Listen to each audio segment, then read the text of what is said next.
जय हिंद साथियों, चलिए महत्वपूर्ण क्वेश्चन है, इसको देखिएगा। टॉप 20 क्वेश्चन लाया गया है। ठीक है, बिहार मध्य निषेध परीक्षा को देखते हुए 14 मई को जो एग्जाम है उसको देखते हुए बहुत अति महत्वपूर्ण प्रश्न है। 20 क्वेश्चन को देखिएगा। ठीक है, इसके आगे की ओर चलते हैं हम लोग क्वेश्चन की ओर डायरेक्ट।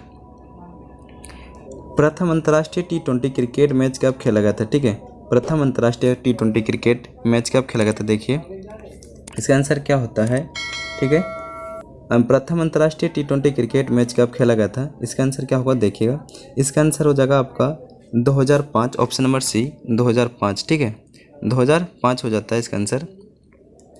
कह रहा है क्या 2005 में 17 फरवरी 2005 को ऑस्ट्रेलिया और न्यूजीलैंड के बीच खेला गया था। ठीक है, 17 फरवरी 2005 को 17 फरवरी ठीक है, 17 फरवरी 2005 को ऑस्ट्रेलिया और न्यूजीलैंड के बीच खेला गया था। ठीक है, चलते आगे की ओर। दूसरा क्वेश्चन कहता है क्या हाइड्रोजन बम किस सिद्धांत पर आधारित होता है? हाइड्रोजन जो बम है किस सिद्धांत पर आधारित है, इनको देखिए। ठीक है, इसका आंसर क्या होता है? 2 का। हाइड्रोजन बम किस सिद्धांत पर आधारित होता है, इनको देखिए। 2 का आंसर क्या हो जाएगा? 2 का आंसर हो जाता है ऑप्शन नंबर डी, नियमित संलयन अभिक्रिया। ऑप्शन नंबर क्या हो जाता है? डी हो जाता है, नियमित संलयन अभिक्रिया हो जाता है, ऑप्शन नंबर डी। ठीक है, क्वेश्चन है हाइड्रोजन बम किस सिद्धांत पर आधारित होता है? इसका आंसर होता है नियमित संलयन अभिक्रिया, ऑप्शन नंबर डी होता है। ठीक है, क्वेश्चन नंबर 3 में कहता है क्या?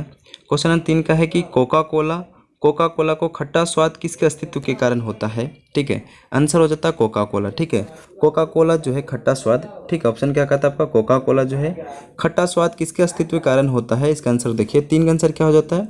3 का आंसर हो जाता है ऑप्शन नंबर सी हो जाएगा, फास्फोरिक अम्ल की वजह से। ठीक है, ऑप्शन नंबर क्या हो जाता है? सी हो जाएगा, फास्फोरिक अम्ल के वजह से हो जाता है, ऑप्शन नंबर सी हो जाता है। ठीक है, पूछ रहा है कोका कोला खट्टा स्वाद किसके अस्तित्व के कारण होता है?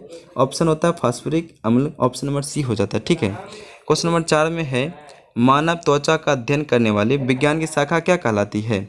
मानव त्वचा का अध्ययन करने वाली विज्ञान की शाखा क्या कहलाती है? इसको देखिए। 4 का आंसर क्या हो जाएगा?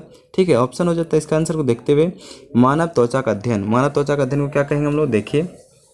ठीक है, मानव त्वचा का अध्ययन को क्या कहते हैं, इनको देखिएगा। वैज्ञानिक शाखा क्या कहलाती है? इसका आंसर हो जाता है डर्मोटोलॉजी हो जाता है, ऑप्शन नंबर सी हो जाएगा। ऑप्शन नंबर क्या हो जाएगा? सी हो जाएगा। ठीक, ऑप्शन क्या हो जाएगा? सी हो जाएगा, डर्मोटोलॉजी हो जाता है। 5 में क्वेश्चन कहता है 5 कहता है कि भारत में सबसे पहला सूती वस्त्र मिल किस शहर में स्थापित किया गया था? ठीक है, क्वेश्चन है आप लोग का कि भारत में सबसे पहला सूती वस्त्र किस शहर में स्थापित किया गया था? देखिए। ठीक है, बी मुंबई हो जाता है, ऑप्शन क्या हो जाएगा? बी मुंबई हो जाता है। ठीक है, ऑप्शन बी हो जाएगा, मुंबई हो जाएगा। ठीक है, इसके आगे कहता है कुछ नोट्स है लिखा हुआ इसमें। 1854 में स्थापना हुआ था मुंबई में, 1854 में हुआ था। सूती वस्त्र उद्योग की उत्पत्ति 1818 में हुआ था। ठीक है, सूती वस्त्र के उद्योग की उत्पत्ति 1818 ईस्वी में हुई थी, जबकि पहली बार सूती कपड़ा मिल कोलकाता के पास खोला गया था। ठीक है, कोलकाता में सबसे पहला। पर पूछा जाएगा कि सबसे पहले सूती वस्त्र मिल किस शहर में, तो मुंबई आंसर हो जाता है। ठीक है, इसका आंसर 6 का क्वेश्चन है। 6 में कहता है ब्रिटिश सरकार ने भारत में अस्थायी बंदोबस्त कब लागू किया गया था? ब्रिटिश सरकार ने भारत में अस्थायी बंदोबस्त, ठीक है, अस्थायी बंदोबस्त कब लागू किया गया था? इनको देखिए किस वर्ष को ब्रिटिश सरकार ने भारत में अस्थायी बंदोबस्त कब लागू किया गया था? 6 का आंसर क्या होता है? 6 का आंसर हो जाएगा ऑप्शन नंबर बी 1793 में, 1793 हो जाता है। ठीक है, 1793 हो जाता है इसका आंसर। 7 में चलते हैं। 7 का आंसर हो जाता है, 7 का क्वेश्चन है विश्व पर्यावरण संरक्षण दिवस। विश्व पर्यावरण संरक्षण दिवस कब मनाया जाता है? ठीक है, 7 का आंसर क्या होता है? विश्व पर्यावरण संरक्षण दिवस कब मनाया जाता है, इसको देखिए। ठीक है, 7 का आंसर हो जाएगा, 7 का आंसर हो जाता है ऑप्शन नंबर ए 26 नवंबर को। 7 का ऑप्शन नंबर हो जाएगा ए 26 नवंबर को होता है। ठीक है, ऑप्शन नंबर क्या हो जाएगा? ए हो जाता है, 26 नवंबर को मनाया जाता है विश्व पर्यावरण संरक्षण दिवस। ठीक है, हम लोग आगे की ओर चलते हैं। ठीक है, क्वेश्चन है कि कौन एक भारतीय संविधान का उद्देश्य, ठीक है, क्वेश्चन करता है कौन एक भारतीय संविधान के उद्देश्य को प्रतिबंध करता है? ठीक है, क्वेश्चन क्या कहता है? कौन एक भारतीय संविधान के उद्देश्य को प्रतिबंध करता है? इसको देखिए, इसका आंसर क्या हो जाता है? ठीक है, 8 का आंसर क्या हो जाता है? 8 को ऑप्शन देखते हुए पता चलना है कि आंसर क्या हो जाता है 8 का? राज्य के नीति निर्देशक तत्व, ऑप्शन नंबर सी हो जाता है इसका आंसर। ठीक है, ऑप्शन नंबर सी होगा, ऑप्शन नंबर सी होता है, राज्य के नीति निर्देशक तत्व होता है। कौन एक भारतीय संविधान के उद्देश्य को प्रतिबंध करता है? राज्य के नीति निर्देशक तत्व हो जाता है। ठीक है, राज्य के नीति निर्देशक तत्व किस देश से लिया गया, इसको देखिए और आंसर भेज दीजिए। ठीक है, 9 में क्या कहता है? 9 का आंसर है। 9 का क्वेश्चन में लिखा है कि ग्राम पंचायत कौन सा कार्य नहीं करती है? ग्राम पंचायत कौन सा कार्य नहीं करता है, इनको देखिए। ठीक है, ग्राम पंचायत जो है कौन सा कार्य नहीं करता है, ऑप्शन को देखिए। 9 का आंसर क्या होगा? 9 का आंसर हो जाता है ऑप्शन नंबर सी हो जाएगा, संपत्ति का अधिकार, संपत्ति कर का निर्धारण ग्राम पंचायत नहीं करता, ऑप्शन नंबर सी हो जाएगा। ठीक है, ऑप्शन नंबर सी होगा। लिखा है कि ग्राम पंचायत का कौन सा कार्य नहीं करती है, संपत्ति का निर्धारण वो कार्य नहीं करता है। ठीक है, ऑप्शन तीनों का तीनों वो करता है। 10वें क्वेश्चन है, 10 का क्वेश्चन है, सिंधु घाटी सभ्यता पतनगर कौन है? सिंधु घाटी की सभ्यता का पतनगर, इसका देखिए आंसर क्या होगा, पतनगर क्या हो जाता है देखिएगा। ठीक है, सिंधु घाटी सभ्यता का पतनगर क्या हो जाएगा, 10 का आंसर को देखिए, 10 का आंसर को देखते ही पता चलता है ऑप्शन नंबर ए होता है लोथल। ठीक है, लोथल होता है पतनगर, सिंधु घाटी की सभ्यता का पतनगर लोथल हो जाता है। ठीक है, आगे की ओर चलते, कुतुब मीनार कहाँ है?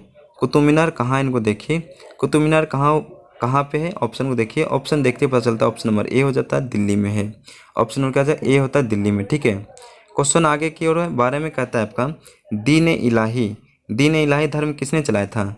दीन इलाही धर्म किसने चलाया था? 12 का आंसर देखिए, 12 का आंसर हो जाता है अकबर ने, ऑप्शन नंबर ए अकबर के द्वारा चलाया गया था। ठीक है, दीन इलाही चलाया गया था अकबर के द्वारा। ठीक है, ऑप्शन नंबर ए होता है, ऑप्शन नंबर क्या हो जाएगा ए हो जाएगा, दीन इलाही अकबर के द्वारा चलाया गया था।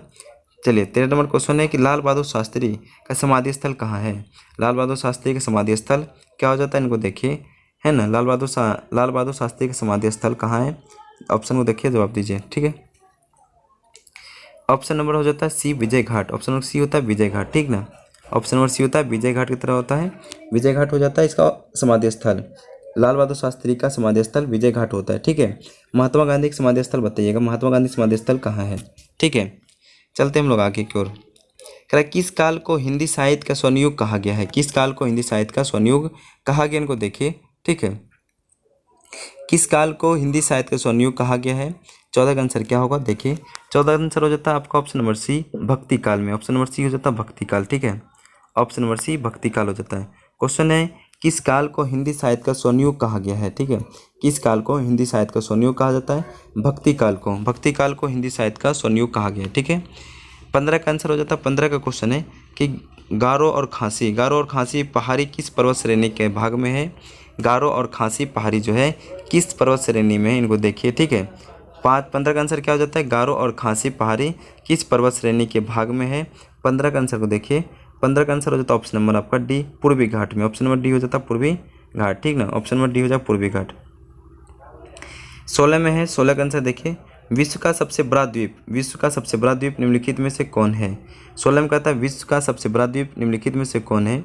ठीक है, विश्व का सबसे बड़ा द्वीप कौन है देखिए, 16 का आंसर क्या हो जाता है, ऑप्शन नंबर डी हो जाता है ग्रीनलैंड हो जाता है, ऑप्शन नंबर क्या होता है ग्रीनलैंड हो जाता है, विश्व का सबसे बड़ा द्वीप हो जाता है ग्रीनलैंड। ठीक है, ऑप्शन नंबर डी हो जाएगा। ठीक है, 17 में कहता है आपका, 17 में निम्नलिखित में से देश कौन संघाई 5 के सदस्य नहीं है? संघाई 5 के सदस्य कौन नहीं है, इनको देखिए। ठीक है, संघाई 5 के सदस्य कौन नहीं है, इनमें से निम्नलिखित में से देश कौन सा है जो कि संघाई 5 के सदस्य नहीं है, इनमें शामिल नहीं हो संघाई 5 में से? 17 का आंसर क्या हो जाता है, इनको देखिए, ऑप्शन को देखते ही पता चल जाता है कि आंसर इसका हो जाता है पाकिस्तान, पाकिस्तान शामिल संघाई 5 में नहीं है। ठीक है, संघाई 5 में पाकिस्तान शामिल नहीं है। 18 में क्वेश्चन कहता है कि भारत में हीरा निम्नलिखित में से किस राज्य में पाया जाता है? भारत में जो हीरा है निम्नलिखित में से किस राज्य में पाया जाता है? देखिए, भारत में हीरा कहाँ मिलता है, इसका आंसर हो जाता है मध्य प्रदेश, ऑप्शन नंबर हो जाता है सी, 18 का सी हो जाएगा, मध्य प्रदेश में हीरा मिलता है। ठीक है, पूछा जाए भारत में हीरा निम्नलिखित में से किस राज्य में पाया जाता है, तो option number C Madhya Pradesh हो जाता है, ऑप्शन नंबर क्या हो जाता है सी हो जाएगा मध्य प्रदेश। ठीक है, 19 में कहता है कि लोकसभा के प्रथम अध्यक्ष कौन थे?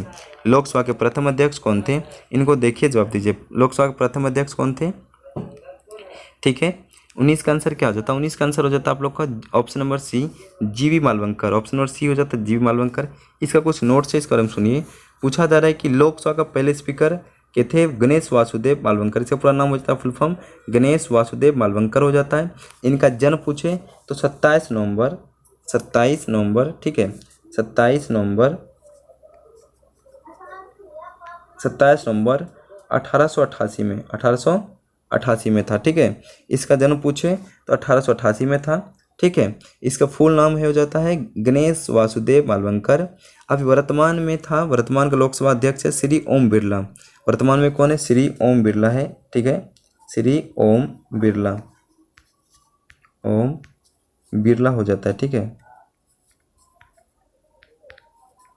वर्तमान के अध्यक्ष कौन थे, लोकसभा के वर्तमान अध्यक्ष श्री ओम बिरला हो जाता है। ठीक है, अभी का वर्तमान में उपराष्ट्रपति कौन है? ठीक है, उपराष्ट्रपति हो जाता है जगदीप धनखड़। इनका नंबर बताइएगा अभी कितने नंबर पे है राष्ट्रपति, ठीक है, इनका नंबर बताइएगा उपराष्ट्रपति कितने नंबर पे है, इनको देखिए, ठीक है, सेंड कर दीजिए लिख के। 20 में कहता है कि विश्व में लिखित संविधान किस देश का सबसे बड़ा विस्तृत है। पूछा जा रहा है क्वेश्चन, विश्व का लिखित संविधान सबसे अधिक मतलब सबसे बड़ा किस देश का है, ठीक है, विश्व का लिखित संविधान किस देश का है, इसको देखिए और जवाब दीजिएगा। इसका आंसर देखते पता चल जाता है, ऑप्शन नंबर आपका डी होता है, भारत। ऑप्शन नंबर जाता है डी, भारत का लिखित संविधान सबसे बड़ा होता है, ठीक है। पूछा जा रहा है कि भारत का संविधान कब लागू हुआ है, भारत का संविधान कब लागू हुआ था पूछा जाए तो बता देना 26 नवंबर, ठीक है, 26 नवंबर 1949 को बनकर तैयार हुआ था, ठीक है, 26 नवंबर 1949 को बनकर वो पूरा कंप्लीट तैयार हो गया था। लागू पूछा जा रहा संविधान कब लागू हुआ, 26 जनवरी 1950 को, 26 जनवरी 1950 को, ठीक है, जनवरी 1950 को संविधान लागू कब हुआ था, 26 जनवरी 1950 को।